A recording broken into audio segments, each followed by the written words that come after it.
इस वीडियो में हम इंग्लिश ग्रामर के बहुत ही इम्पॉर्टेंट चैप्टर को पढ़ने जा रहे हैं जो हमें हेल्प करता है इंग्लिश बोलने में भी और इंग्लिश लिखने में भी।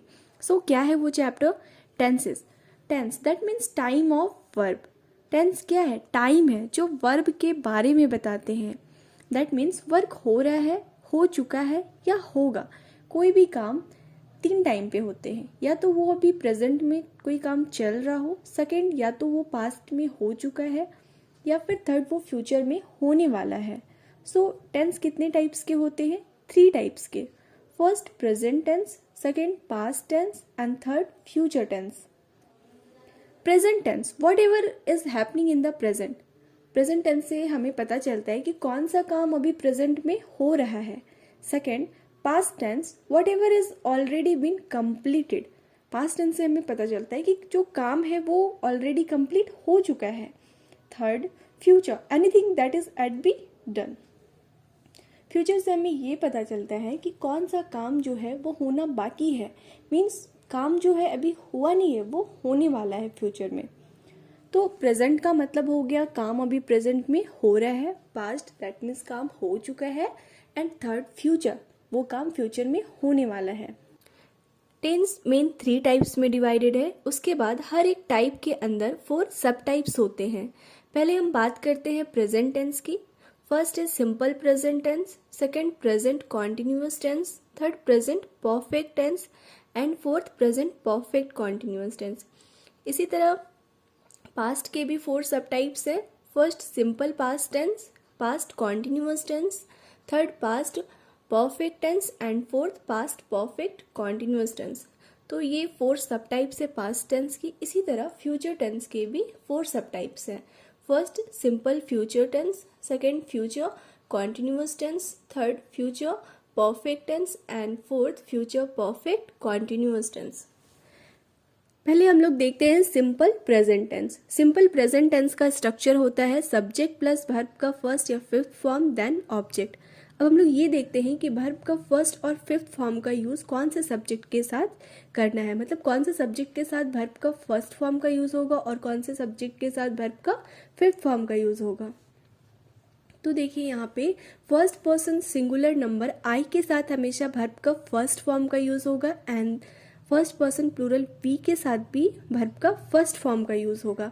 And then second person you के साथ भी वर्ब का फर्स्ट फॉर्म का यूज होगा and second person plural you के साथ भी हमेशा वर्ब का फर्स्ट फॉर्म का यूज होगा। And then third person singular number he she it name है ना, इनके साथ किसका यूज होगा? वर्ब का फिफ्थ फॉर्म का यूज होगा। And then third person plural they the boys के साथ वर्ब का फर्स्ट फॉर्म का यूज होगा। तो हमें ये याद रखना है कि third person that means he she it name के साथ हमेशा वर्ब का फिफ्थ फॉर्म का यूज होगा, है ना, उसमें एस या ई एस लगाएंगे। एंड बाकी जितने भी है आई यू वी दे, इनके साथ हमेशा वर्ब का फर्स्ट फॉर्म का यूज होगा। अब हम लोग देखते हैं सिंपल प्रेजेंट टेंस का यूज हम लोग कहाँ कहाँ कर सकते हैं। First universal truth. Universal truth मतलब कि जो कभी भी चेंज नहीं होगा, जिसे कभी भी बदला नहीं जा सकता, वो यूनिवर्सल ट्रूथ है जो सार्वभौमिक सत्य हो। एग्जाम्पल देखिए, man needs air and water to live. किसी भी इंसान को जिंदा रहने के लिए हवा और पानी की जरूरत होती है। ये क्या है? यूनिवर्सल ट्रूथ है, इसे बदला नहीं जा सकता क्योंकि कोई भी इंसान बिना हवा और पानी के जिंदा नहीं रह सकता। यहाँ पे मैन जो है वो सब्जेक्ट हो गया, नीड्स वर्ब का फिफ्थ फॉर्म का यूज हुआ है, air and water to live ये हम लोग का सेंटेंस में ऑब्जेक्ट हो गया। सेकेंड हम लोग सिंपल प्रेजेंट टेंस का यूज करते हैं हैबिचुअल एक्शन के लिए। Habitual action that means anything which perform daily. जैसे एग्जाम्पल देखिए, I go to school every day. यहाँ पे हैबिचुअल एक्शन हो रहा है, तो आई यहाँ पे सब्जेक्ट हो गया, वर्ब का फर्स्ट फॉर्म गो का यूज हुआ, तो स्कूल एवरीडे ये सेंटेंस में ऑब्जेक्ट हो गया। थर्ड यूज होता है सिंपल प्रेजेंट टेंस का न्यूज़पेपर हेडलाइंस में। न्यूज़पेपर हेडलाइंस में इसलिए क्योंकि न्यूज़ पहले आ चुका है, बट हमें न्यूज़पेपर के द्वारा वो न्यूज़ प्रेजेंट में मिलता है, या फिर हम लोग बोल सकते हैं वो कल हो चुका है, बट पेपर के द्वारा फर्स्ट टाइम हमें बताया जा रहा है, इसलिए उनका हेडलाइंस हमेशा प्रेजेंट में होता है। जैसे एग्जाम्पल देखिए, the ruling party takes oath on Sunday, Virat strikes a 6 and takes the ball out of the stadium. ये कल हो चुका है, लेकिन क्योंकि ये हमें फर्स्ट टाइम अभी बताया जा रहा है, इसलिए इनका हेडलाइंस सिंपल प्रेजेंट टेंस में है। फोर्थ यूज होता है सिंपल प्रेजेंट टेंस का exclamatory sentences beginning with here and there, जहाँ पे exclamatory sentences here and there के साथ शुरू होते हैं। जैसे here comes Rohit, there goes Shweta, तो यहाँ पे कम्स गोज वर्ब का फिफ्थ फॉर्म का यूज हो रहा है। ये हम लोग कब यूज करें, जब एक्सक्लामेटरी सेंटेंसेस हो और हेयर एंड देयर के साथ ये शुरू हो रहे हैं। या फिर हम लोग बोल सकते हैं कि किसी को हम लोग पॉइंट आउट करते हो हेयर एंड देयर के साथ, तो वहां पे हम लोग वर्ब का फिफ्थ फॉर्म का यूज कर सकते हैं।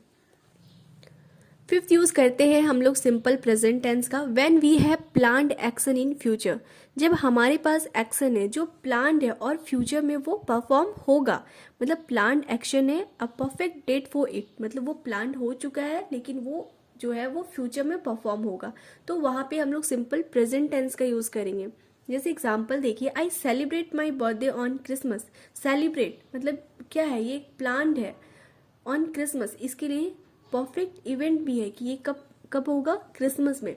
तो हम लोग जानते हैं क्रिसमस 25 ऑफ दिसंबर को मनाया जाता है, तो ये एक प्लान्ड है, एक निश्चित है, अभी प्लानिंग हो चुका है लेकिन ये परफॉर्म फ्यूचर में होगा, तो वहां पे हम लोग सिंपल प्रेजेंट टेंस का यूज करते हैं।